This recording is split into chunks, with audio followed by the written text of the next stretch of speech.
नमस्कार विद्यार्थी मित्रांनो. आज आपण इयत्ता 7वी विषय नागरिकशास्त्र घटक क्रमांक 1 आपल्या संविधानाची ओळख या प्रकरणाचा आपण मागील व्हिडिओमध्ये अभ्यास करत होतो. आज आपण त्यामधील भाग दुसरा पाहणार आहोत. विद्यार्थी मित्रांनो, मागील व्हिडिओमध्ये आपण संविधान म्हणजे काय, संविधानाचा अर्थ व संविधानाची आवश्यकता हे समजून घेतलेले होते. आजच्या व्हिडिओमध्ये आपण भारताच्या संविधानाची निर्मिती कशी झाली हे जाणून घेण्याचा प्रयत्न करणार आहोत. चला तर मग आपण सुरुवात करूया. पहिला पॉइंट आहे संविधान निर्मिती पार्श्वभूमी. आपल्या भारतीय संविधानाची निर्मितीची पार्श्वभूमी आपण थोडक्यात पाहणार आहोत. इसवी सन 1946 पासून भारतीय संविधानाच्या निर्मितीस सुरुवात झाली. आपले भारतीय संविधान हे इसवी सन 1946 पासून लिहिण्यास किंवा त्याची निर्मिती करण्यास सुरुवात केलेली होती.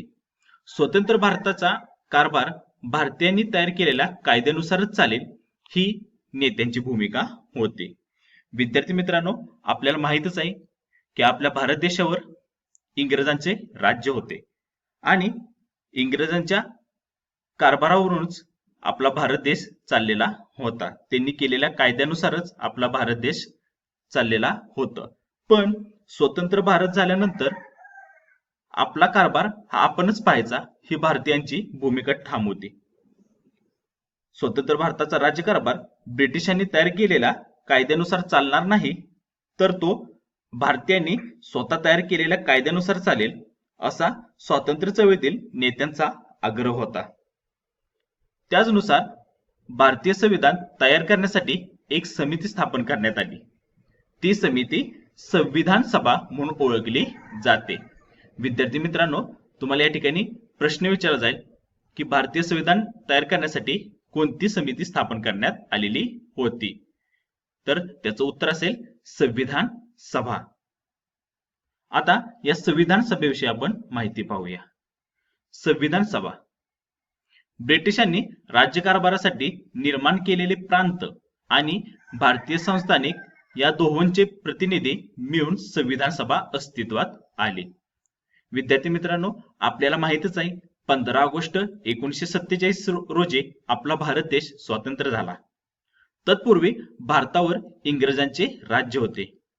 इंग्रज सरकारने आपले राज्य सोयीने चालावे यासाठी काही प्रांत आणि काही संस्थानांची निर्मिती केली होती. प्रांतामध्ये मुंबई प्रांत असेल, बंगाल प्रांत असेल किंवा मद्रास प्रांत असेल यासारखे विभाग पाडलेले होते. या प्रांतामधील कारभार तेथील लोकप्रतिनिधींमार्फत चालवला जात होता. त्याचबरोबर देशात काही भागांचा कारभार तेथील स्थानिक राजे सुद्धा पाहत होते. अशा भागांना संस्थाने म्हणून ओळखलं जात होतं. उदाहरणार्थ सातारा संस्थान असेल, झाशी संस्थान असेल किंवा औंध संस्थान असेल. आणि ह्या संस्थानाचे जे प्रमुख होते त्यांना संस्थानिक म्हणून ओळखलं जात होतं. संविधान सभेत प्रांत आणि संस्थानाचे प्रतिनिधी यांचा समावेश होता. संविधान सभेत एकूण 299 सभासद होते. आपल्याला रिकाम्या जागेसाठी हा प्रश्न विचारला जाईल की संविधान सभेमध्ये एकूण ... सदस्य किंवा सभासद होते. त्याचं उत्तर असेल 299. डॉक्टर राजेंद्र प्रसाद हे संविधान सभेचे अध्यक्ष म्हणून, तर डॉक्टर बाबासाहेब आंबेडकर हे मसुदा समितीचे अध्यक्ष म्हणून निवडून गेले. विद्यार्थी मित्रांनो, संविधान सभेचे अध्यक्ष कोण होते, तर डॉक्टर राजेंद्र प्रसाद यांची नियुक्ती झालेली होती. तर मसुदा समितीचे अध्यक्ष म्हणून डॉक्टर बाबासाहेब आंबेडकर यांची नियुक्ती झालेली होती. मसुदा म्हणजे आराखडा, संविधान तयार करण्याचा आराखडा. या आराखड्याच्या समितीचे अध्यक्ष म्हणून बाबासाहेब आंबेडकर यांची नियुक्ती झालेली होती. यानंतर डॉक्टर बाबासाहेब आंबेडकर यांचे संविधानामध्ये काय योगदान होते याचा आपण अभ्यास करूया. डॉक्टर बाबासाहेबांनी विविध देशाच्या संविधानाचा अभ्यास व चिंतन करून भारतीय संविधानाचा मसुदा तयार केला. डॉक्टर बाबासाहेब आंबेडकर यांनी विविध देशांचा उदाहरणार्थ अमेरिका असेल, इंग्लंड असेल, फ्रान्स असेल इत्यादी देशांचा त्यांच्या संविधानाचा सर्वप्रथम अभ्यास केला. त्याच्यावर त्यांनी चिंतन केलं आणि मगच भारतीय संविधानाचा मसुदा तयार करण्यास त्यांनी सुरुवात केली. हा मसुदा संविधान सभेपुढे ठेवून सदस्यांच्या प्रश्नाला उत्तरे दिली. डॉक्टर बाबासाहेब आंबेडकर यांनी अहोरात्र अभ्यास चिंतन करून या संविधानाचा मसुदा तयार केला. डॉक्टर बाबासाहेब आंबेडकर यांनी तयार केलेला हा संविधानाचा मसुदा संविधान सभा याच्या पुढे मांडण्यात आला. तेथील त्यांनी लिहिलेल्या कलमावर चर्चा करण्यात आली. त्यामध्ये अनेक दुरुस्त्या सुचवण्यात आल्या.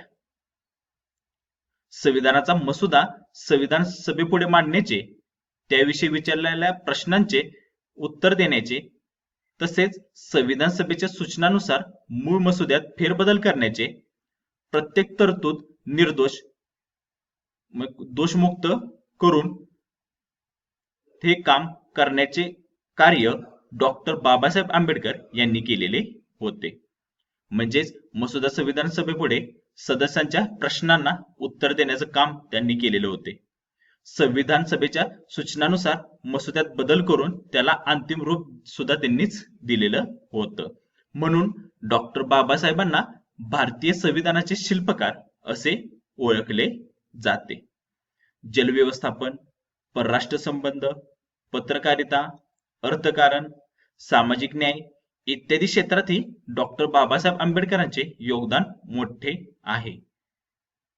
विद्यार्थी मित्रांनो, तुम्हाला परीक्षेमध्ये डॉक्टर बाबासाहेब आंबेडकर यांचे योगदान याबद्दल प्रश्न विचारला जाईल. या ठिकाणी आपल्याला हे मुद्दे लिहिणे अपेक्षित आहेत. यानंतर पुढचा पॉइंट आहे संविधान दिन. संपूर्ण संविधान लिहून पूर्ण झाल्यानंतर संविधान सभेने त्यास मान्यता दिली व त्याचा स्वीकार 26 नोव्हेंबर 1949 रोजी केला. 26 नोव्हेंबर हा दिवस संविधान दिन म्हणून ओळखला जातो किंवा साजरा केला जातो.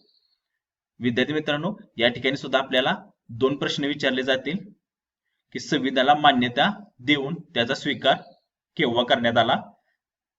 तर याचं उत्तर असेल 26 नोव्हेंबर 1949. आणि संविधान दिन म्हणून कोणता दिवस ओळखला जातो याचं उत्तर असेल 26 नोव्हेंबर.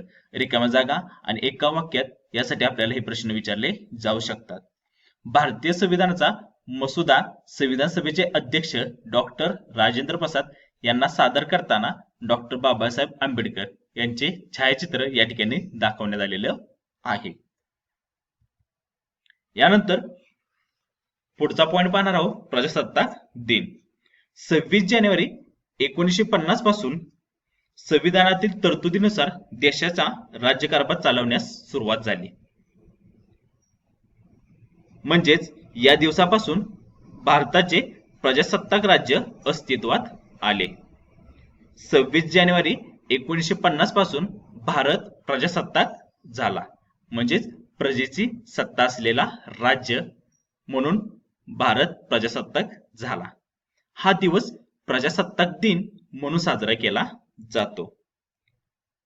म्हणजे प्रत्यक्ष देशाचा कारभार 26 जानेवारी 1950 पासून चालू झाला. म्हणूनच हा दिवस प्रजासत्ताक दिन म्हणून देशभरात साजरा केला जातो. यानंतर या पाठामधील सर्वात महत्वाची गोष्ट म्हणजे संविधानाची वैशिष्ट्ये. आपलं भारताचे जे संविधान आहे हे लिखित स्वरूपाचे सर्वात मोठे संविधान म्हणून ओळखले जाते. आता या संविधानाची वैशिष्ट्ये काय आहेत ते पहा. पहिलं वैशिष्ट्य आहे संविधान निर्मितीसाठी 2 वर्षे 11 महिने व 17 दिवस एवढा कालावधी लागला. आपले भारतीय संविधान तयार करण्यासाठी 2 वर्षे 11 महिने 17 दिवस एवढा कालावधी लागलेला होता. आपल्या संविधानामध्ये त्या संविधानाचे 22 भाग, 395 कलमे व 8 परिशिष्टे तयार केलेली आहेत. तिसरं वैशिष्ट्य आहे संविधान निर्मितीच्या चर्चेत विरोधी मतांचाही स्वीकार करण्यात आलेला होता. संविधान निर्मिती करताना जी संविधान सभा आयोजित करण्यात आलेली होती त्यामध्ये काही विरोधी मते सुद्धा होती. या विरोधी मतांचा सुद्धा या ठिकाणी स्वीकार करण्यात आलेला होता. संविधान सभेत नेहरू, पटेल, मौलाना आझाद इत्यादी बरोबरच सरोजिनी नायडू, दुर्गाबाई देशमुख, हंसाबन मेहता, राजकुमारी अमृता कौर या महिला सदस्यांचाही समावेश होता. विद्यार्थी मित्रांनो, जसं संविधान सभेमध्ये पुरुष होते तसाच स्त्रियांचा सुद्धा उल्लेखनीय सहभाग यामध्ये होता. त्यामध्ये मग सरोजिनी नायडू असतील, दुर्गाबाई देशमुख असतील, हंसाबन मेहता असतील किंवा राजकुमारी अमृता कौर या महिलांचा या संविधान सभेमध्ये समावेश होता. हे सुद्धा आपल्या संविधानाचे एक वैशिष्ट्य आहे. BN राव हे संविधान सभेचे कायदेविषयक सल्लागार होते. विद्यार्थी मित्रांनो, तुम्हाला परीक्षेमध्ये रिकाम्या जागेसाठी हा प्रश्न विचारला जाऊ शकतो की संविधान सभेचे कायदेविषयक सल्लागार ... होते. याचं उत्तर असेल आपलं BN राव. विद्यार्थी मित्रांनो, अशा प्रकारे आज आपल्या संविधानाची ओळख हा पाठ या ठिकाणी संपलेला आहे.